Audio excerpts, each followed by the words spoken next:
Alam mo ba na ang pagsuot ng kulay blue na damit ay napaka-importante? Iwasan mong makipagtalo sa araw ng Lunes dahil maiinit ang ulo ng mga tao pag Lunes. Makipagbiruan ka na lang pag Sabado na dahil karamihan ng tao sa araw na yan ay masaya. Ang pagiging mayabang at arogante ang pinakamabilis na paraan para makahanap ka ng kaaway.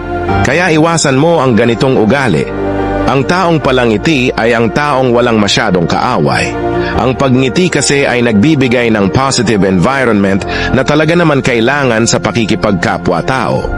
Kung gusto mong maging paborito ng lahat, matuto kang makisama at maging totoo.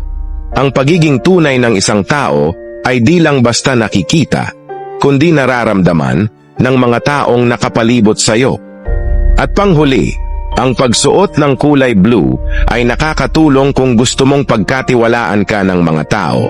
Ang kulay blue ay nagbibigay ng positive emotions sa mga tao, kaya karamihan sa mga politiko ay gumagamit ng kulay blue sa pangangampanya.